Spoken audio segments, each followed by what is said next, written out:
And in 2022, Dylan, there's a quarterback in the NFL that's going to be defending a Super Bowl. A guy that we know quite well around these parts named Matthew Stafford.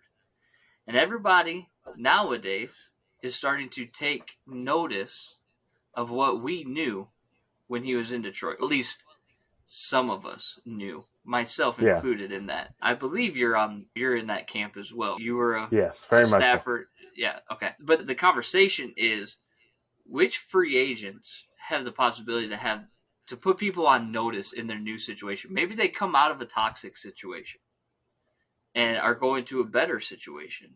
Maybe they were overshadowed and now are the man. And so who can have that type of season this year? So the impetus for why we're even talking about this, just a bit of context, is that you and I both, and definitely a lot of people, especially if you follow Detroit Sports Nation on TikTok, the TikTok was going around that everybody is familiar with at this point. It's Matthew Stafford's comeback that he had against, I believe it was the Cleveland Browns, where he dislocated his left shoulder. One of the most gnarly things I've ever seen. But just watching that was a reminder for myself, again, that Matthew Stafford's situation clearly defined how people perceived him. And the minute that he goes to the Los Angeles Rams, he's skyrocketing up. Some people have him at 6. I think it's absurd. He's 1 or 2. In my mind, that just depends on what you value in your QBs. He was top 5 for Eric and myself last week. He is definitely a top 5 QB in the NFL. So if you want correct sports opinions, you come to Detroit Sports Nation. There you go. So with that in mind, obviously the question then becomes, who else had it where they were either in a situation like Stafford where the team was hampering how they were able to succeed, things like that. And so I have a list here of quite a few guys that I'm going to be racquetballing back to AJ, and we're going to wrap on those. And the first one that comes up, and it's a name that I know that a lot of people are done with at this point. They keep hearing over and over again that this guy's going to be great, from when he was in Jacksonville to when he was traded to the Raiders. And now he has been traded again from the Raiders to the Indianapolis Colts, which is important. Yannick Ngakoue. I can already hear the unanimous eye rolls happening. I understand that every year we hear Yannick Ngakoue is special. He has intangibles. But especially considering the scheme that he's going to, AJ, that is the reason why I have on my list as one of these guys, Yannick Ngakoue, having either a breakout season or where we'll finally see that this guy is finally living up to what everybody tells us that he is. Yeah, it's going to be interesting. I tend to believe if it walks like a duck and it quacks like a duck, it's a duck. And Ngakoue's had these duck kind of seasons. So does a change of scenery help him? Maybe it does. Maybe the scheme in Indianapolis is going to help him. But look, am I looking for it? Am I going to be surprised by it? I would be surprised by it based on what he's produced so far, and given the eye rolls that this name is going to bring up when we do bring it up.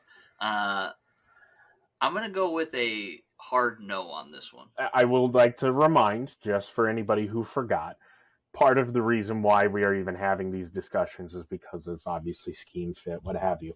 Now, some people obviously would say, oh, he had that 1 year in Baltimore and he didn't succeed, so why would he now? Part of it is obviously being able to be amongst players. Darius Leonard is going to be extremely helpful for him, but also what is going to help out, and this brings me to my next player, is Stefan Gilmore, who under New England Patriots, I argued was the best cornerback in the NFL for at least 2 seasons, and he dropped off. He did. He dropped off pretty heavily. He went to the Buffalo Bills, if I'm not mistaken, which they are not bereft of secondary help. I'm sorry, reverse that, because he was in Buffalo first, then he went to New England. That's my bad. But either way, more of the story is that he is going to the Colts as well. Colts have had a traditionally very good defense under Frank Reich this entire time. It's one of the frustrations is the offense has been the problem for them, not the defense.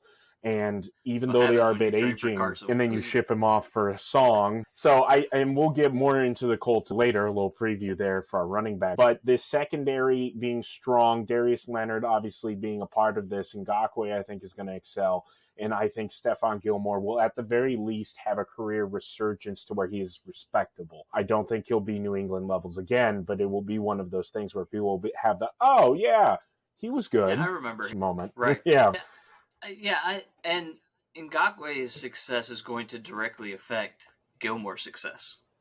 Of course. Right? Because if you have quarterbacks moved off their spot and unable to throw on those timing routes, that's going to make Gilmore look better.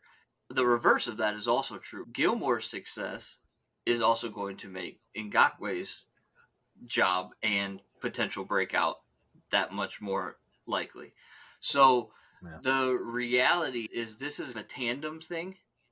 And I don't know if you get back to the levels of what Gilmore was in New England, because I agree with you. He was a very good defensive back. But I think that it is, like you mentioned, one of those situations where they're like, I remember him. And he was pretty good. And he still can play a little bit. And another thing I do want to mention on the side of Indianapolis, one thing that always inevitably is going to help out any player who is in the pass rush is when the focus is not on you.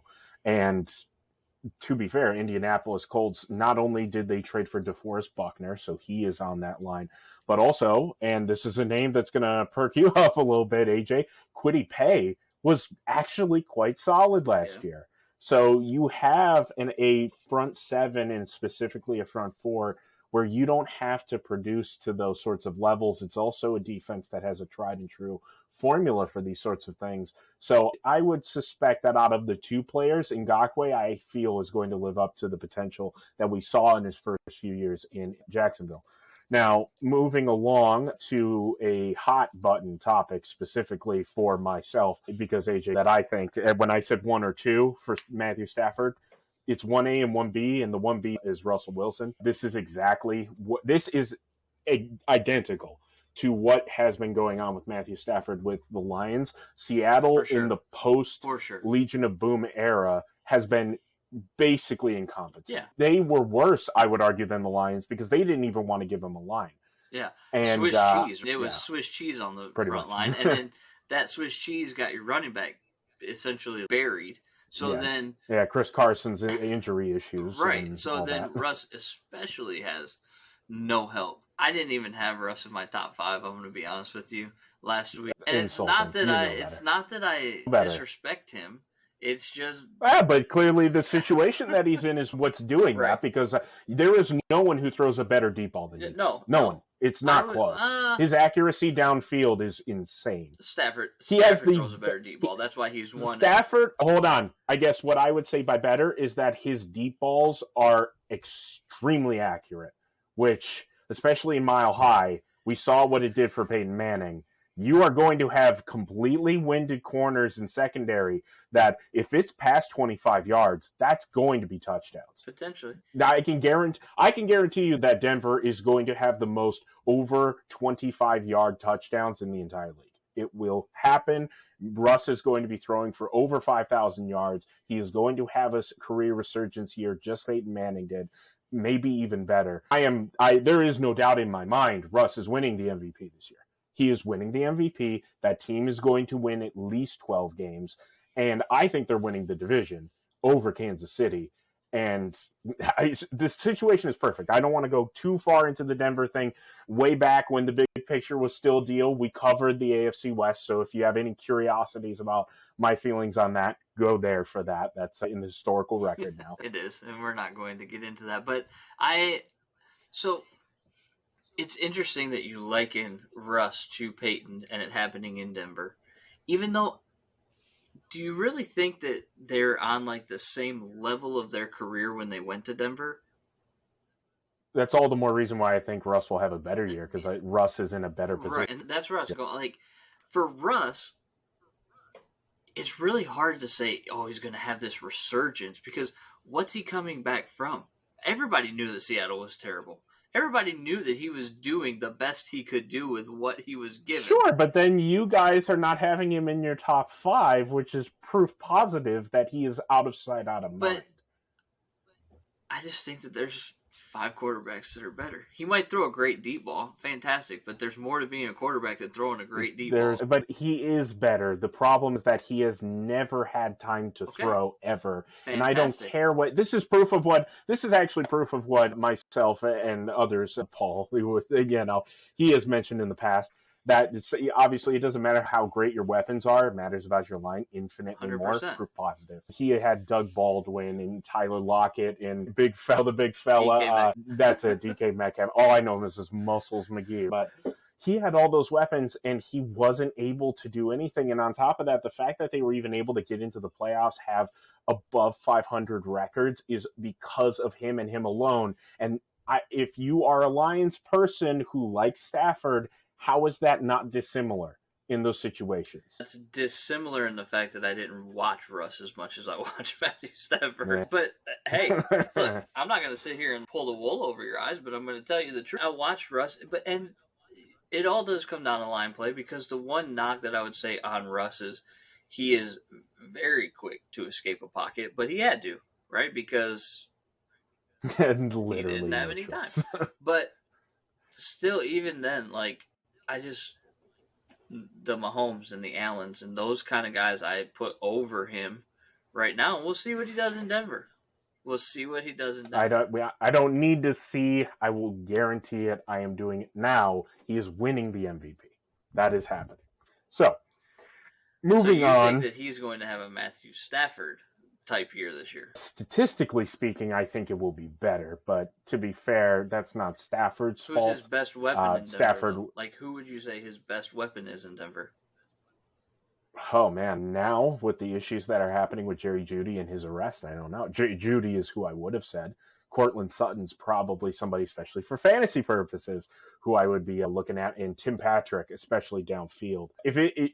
Let's be safe here. Fantasy-based perspective, if it's a Denver receiver, get them. Don't let anybody else pick them. You need to. Also, Albert Okungambwe, or whatever the hell his name is, pick him up too. And speaking, I guess, a little bit in the fantasy perspective of this, the next guy, and this is the second individual who I am extremely high on, is Devante Adams. I would argue Devante Adams is the best receiver in the NFL. He is an exceptional route runner. He is that, which I'll be honest, I actually value route running a lot more than whether you have fantastic hands, because getting distance, especially in the NFL with the way that secondaries have so much better athletes now, that matters. And he's going into a system which, again, go back to our AFC West preview, in a situation with the Raiders that I think is phenomenal for him.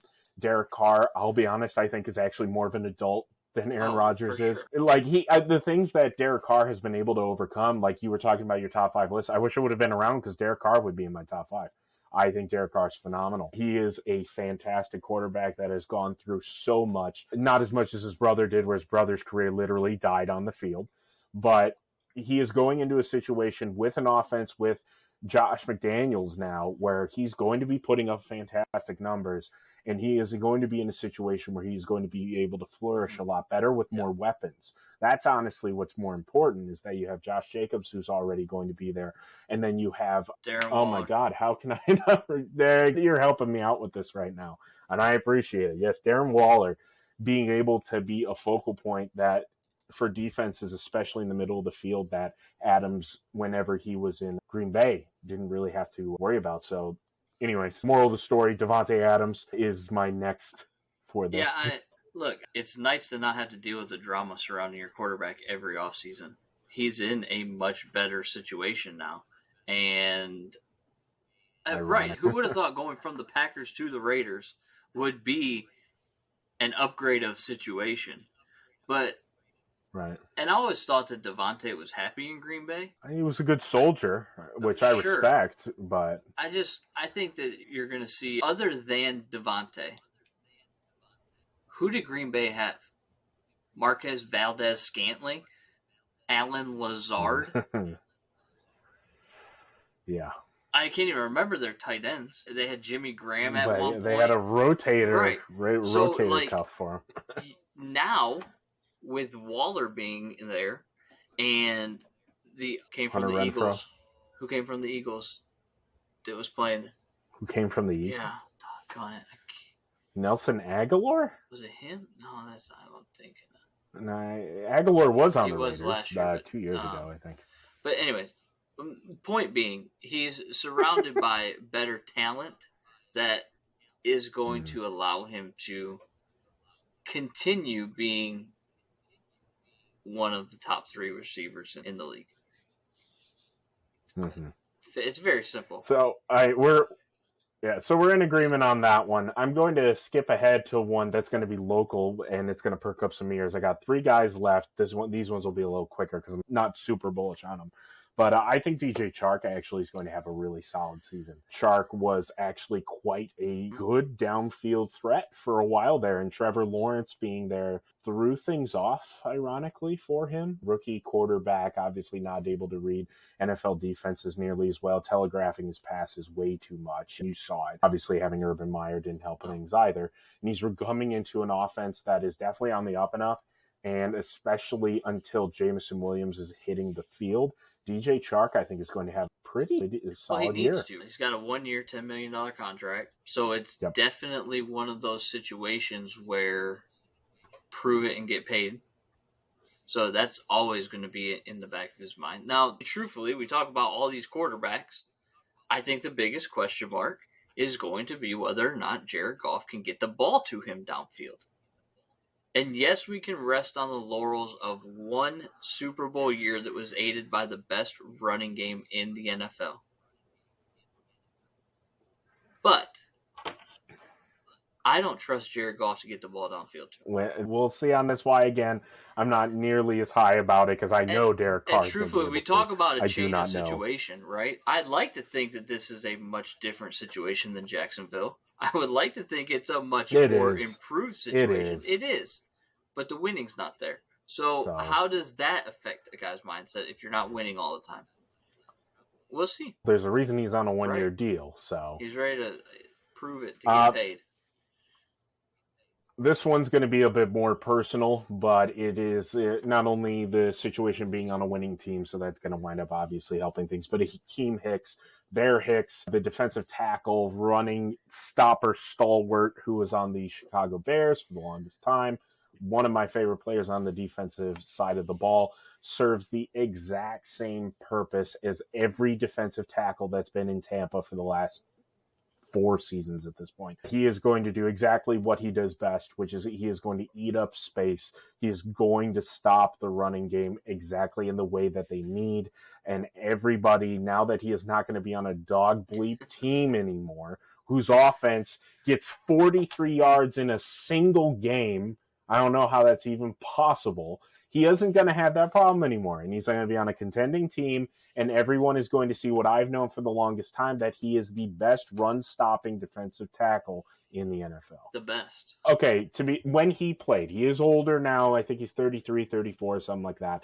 Obviously, Aaron Donald, you could just blanket statement say that he's the best at everything, but a guy who was specific in that role, there was no one better than Bair Hicks. I don't have any issue with that. Especially given Tampa Bay's defense and him, Sue being on the outs, and him sliding right into that role that Sue held down. He did very well in it, too. He did great in it. Going to earn himself another contract in Detroit, probably. I'm just kidding. I'm just kidding. But, no, you want to see guys go out on a high note, and Tampa could be the perfect situation for Hicks. And the last, and another individual I'm extremely high on from Seattle, Bobby Wagner going to the Rams. This is probably number 3 in terms of the watch out. It's Russ, it's Devante Adams, Bobby Wagner going to be on the reigning Super Bowl champs, going to be in the middle of that defense, be the captain commander that he is. The fact that the Rams were even able to get him this year was a complete surprise, but a definite needed one. This is one of the best signings of the offseason. Well, actually, the defense. Yeah, very true. It works out great for the Rams, but it gives Wagner, who has gotten the rush treatment in Seattle over the last few years of just go out and play. We gave you who we gave you. Just go out and play. Yeah. An opportunity to play on a pretty decent, not the best defense, but a decent defense. And even probably better than decent. Let's be honest. They won the Super Bowl last year. But you do have a bunch of players on that side of the ball. They also were not, what am I thinking of? No, they weren't world beaters, that's the exact term I was thinking. They were not world beaters, but a good defense. A top 8, top 9 defense. Yeah. And now they've added one of the better linebackers in the league, who's a little bit older too. but a great change of scenery for him to be able to remind people again of how great. Super Bowl MVP, if I'm not mistaken, correct? No, that was, oh my God, Malcolm Smith, I believe. Random, completely random guy. I know you think that. It's not. It was the other MLB who started for him. I'm almost certain. I think it was Malcolm Smith. Double check that because I thought it was for sure Bobby Wagner. But Malcolm Smith is Super Bowl right, MVP. okay. I was right. It's super random. Everyone thinks it was Bobby, but it was not. It was Malcolm Smith, who I don't even remember. I remember Bobby Wagner. He did have a phenomenal game. But Bobby Wagner I'm just extremely excited. In the same vein as Russ, being able to be in that type of situation after years of not having that, to now have someone like Jalen Ramsey behind you and to have Aaron Donald in front of you, that is perfect. And that's exactly the type of way that a guy like that should go. For sure. Man on a mission, I'ma get it. You know I be on a what?